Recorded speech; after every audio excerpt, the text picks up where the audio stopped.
창세기 22장 1절에서 12절 교독을 하시고 마지막 12절 합독 통독합니다. 그 일 후에 하나님이 아브라함을 시험하시려고 그를 부르시되 아브라함아 하시니 그가 이르되 내가 여기 있나이다.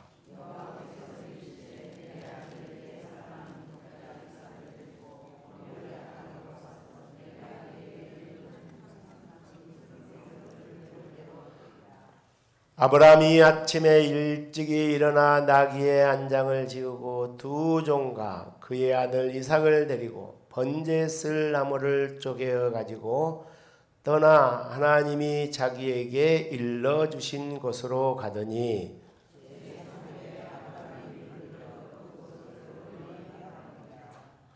이에 아브라함이 종들에게 이르되 너희는 나귀와 함께 여기서 기다려라. 내가 아이와 함께 저기 가서 예배하고 우리가 너희에게로 돌아오리라 하고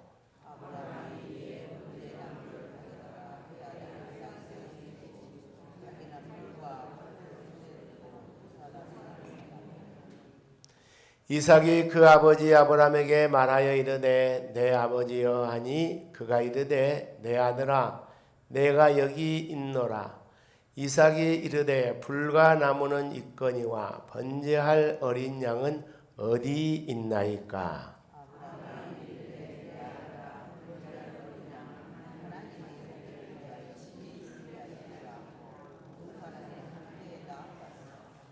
하나님이 그에게 일러주신 곳에 이른지라. 이에 아브라함이 그곳에 제단을 쌓고 나무를 벌려놓고 그의 아들 이삭을 결박하여 제단 나무 위에 놓고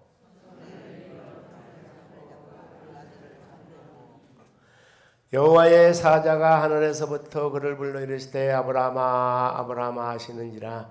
아브라함이 이르되 내가 여기 있나이다 하매 사자가 이르시되 그 아이에게 내 손을 대지 말라.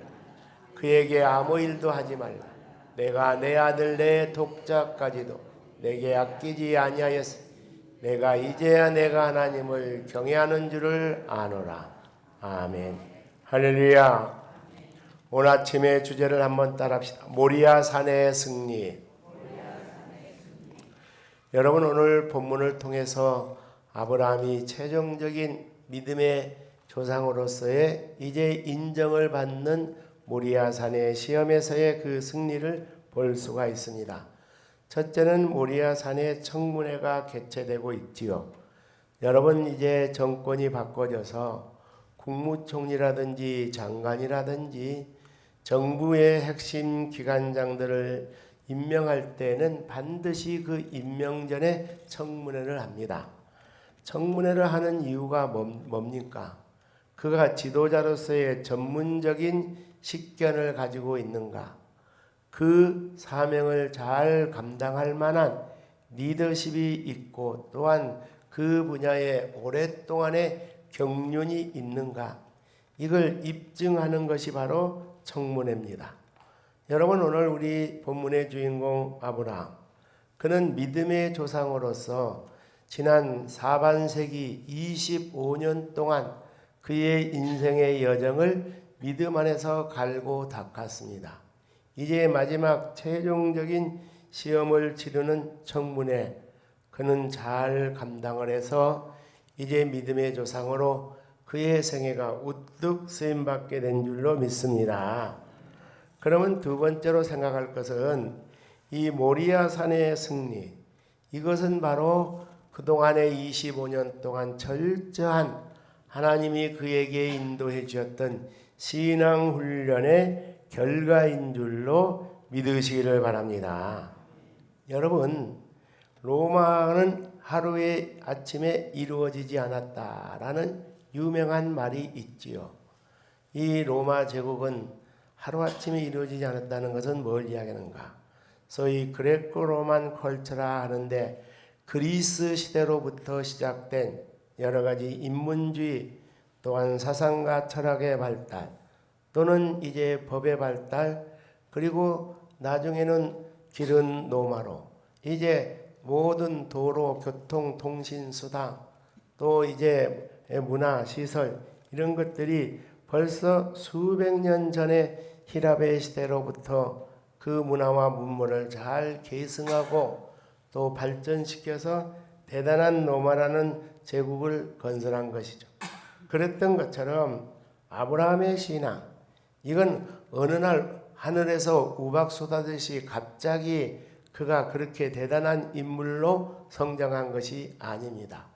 오랫동안 하나님이 그에게 시련도 주시고 어려움도 주시고 고난도 주시고 또 감사와 감격스러운 기도 응답도 허락해 주시고 그런 오랜 세월의 시련의 그런 결과였다라는 것이죠. 여러분 오늘 본문의 1절 말씀 보면은 시작.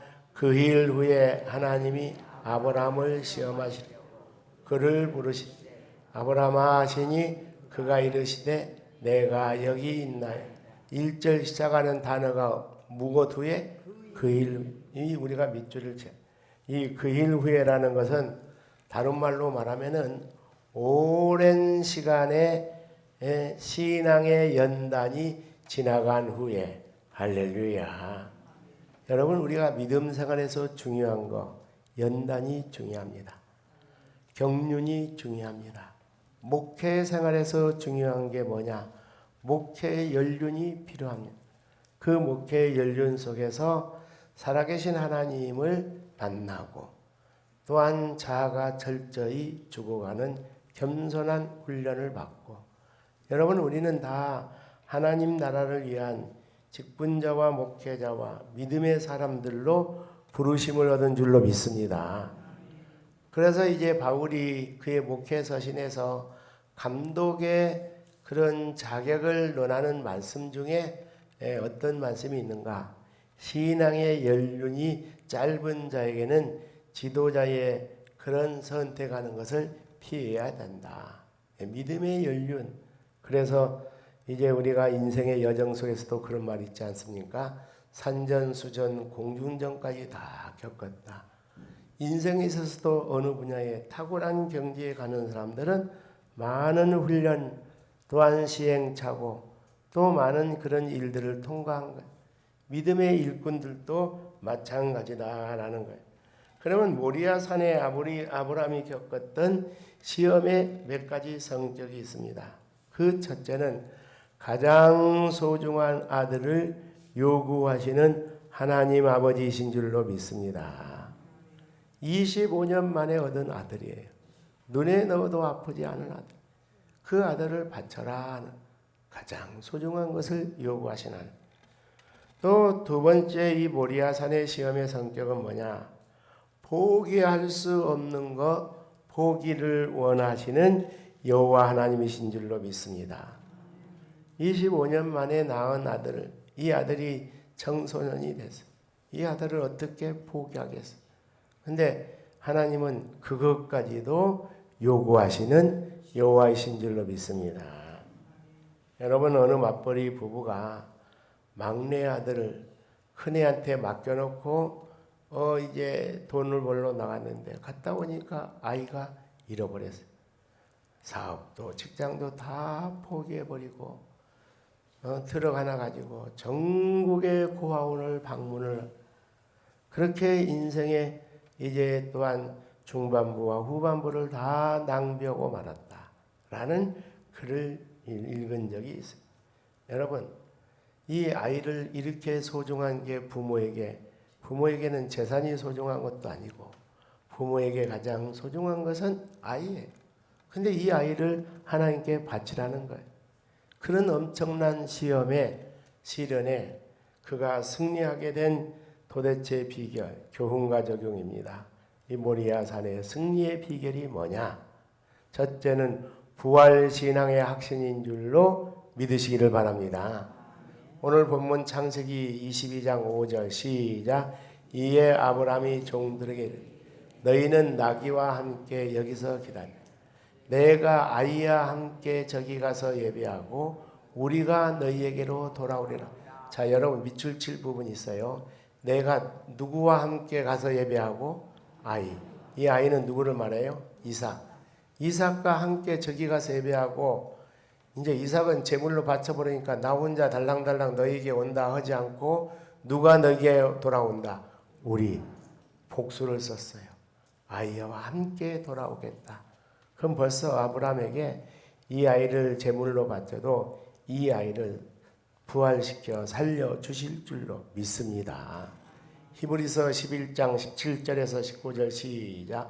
아브라함은 시험을 받을 때 믿음으로 이삭을 드렸으니 그는 약속을 받은 자로 돼 그 외아들을 드렸느니라. 그에게 이미 말씀하신 내 자손이라 칭할 자는 이삭으로 말미암으리라 하셨으니 그가 하나님이 능히 이삭을 어떤 가운데서 죽은 자 가운데서 얻으실 줄로 다시 살리실 줄로 생각한지라. 비유컨대 그를 죽은 자 가운데서 도로 받은 것이니라. 할렐루야. 부활의 신앙이 있었어요. 이 아이를 제물로 드려도 이 아이를 생명을 살려주실 줄로 믿습니다. 두 번째, 이 모리아의 승리의 비결은 여호와 이레의 신앙인 줄로 믿습니다. 여러분 오늘 22장 7절과 8절 시작. 이삭이 그 아버지 아브라함에게 말하여 이르되 내 아버지여 하니 그가 이르되 내 아들아 내가 여기 있노라.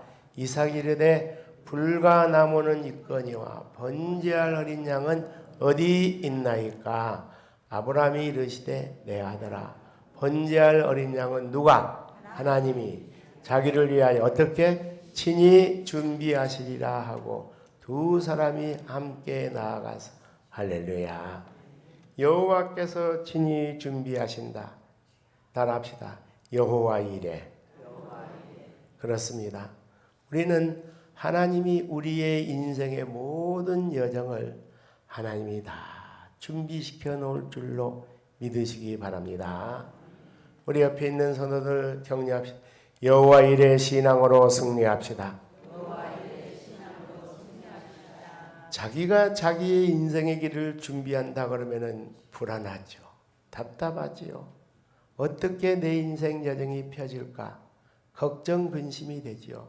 그런데 지금까지 나의 인생 여정을 지키시고 보호하시고 인도하신 하나님께서 내 인생의 후반부에도 나의 노년에도 나의 남은 생애 속에서도 심지어 나의 자녀들의 장래에도 누가 책임져 주세요? 하나님이 책임져 주세요. 어떻게 책임집니까? 하나님이 스스로 준비시켜 주실 줄로 믿습니다. 특별히 선교의 현장에 나가 있는 이 선교사들에게 이 신앙이 필요해요. 예. 왜냐하면 국내 고국의 교회가 요즘 침체 상황이 있습니다. 교회마다 숫자가 줄어들고 예산이 줄어들고 그러니까 이제 부교육자들 티오도 자르고 이제 해외에 나가 있는 선교사들에게도 지원이 중단돼요. 그러면 선교사들이 제일로 스트레스 받는 거 연말에 그런 편지를 받게 되면 이 해외에서 아이들 다 데리고 나와 갖고 있는데 어떻게 하겠어요? 그런데 중요한 게 있어요. 하나님이 복음을 위하여 나를 외국에 보냈었으니 하나님께서 내 사역과 인생과 자녀들과 가족들의 미래도 여호와 이레로 준비시켜 주실 줄로 믿습니다. 할렐루야. 그 다음에 마지막 순종하는 신앙인 줄로 믿습니다. 창세기 22장 9절 시작. 하나님이 그에게 일러주신 곳에 있는데 이에 아브라함이 그곳에 제단을 쌓고 나무를 벌려놓고 그의 아들 이삭을 무엇하여? 결박. 근데 이 아버지는 100살이 훨씬 넘었어요. 아들은 지금 한 15살, 17살이에요. 예? 아버지는 한 117이나 되고 120세 가까이 돼요. 얼마든지 이 아들은 청소년 아들은 아버지를 무너뜨리고 도망을 칠 수 있어요. 그런데 이삭이 아버지 하는 그대로 순종을 했어요. 이 이삭의 어떤 모습을 보여주느냐? 우리 구주 예수 그리스도의 모형, 죽기까지 십자가 앞에서 하나님 아버지 앞에 복종하고 순종한 메시아의 모습을 보여줄 수 있는 줄로 믿습니다. 할렐루야. 그래서 그 아버지의 그 아들이었어요. 철저하게 하나님의 뜻에 복종하여 가장 소중한 포기할 수 없는 그 아들을 제물로 드렸듯이 이삭도 자기 아버지의 뜻에 모든 것을 순종하는 믿음이 있었기에 모리아산의 승리의 역사가 나타난 줄로 믿습니다.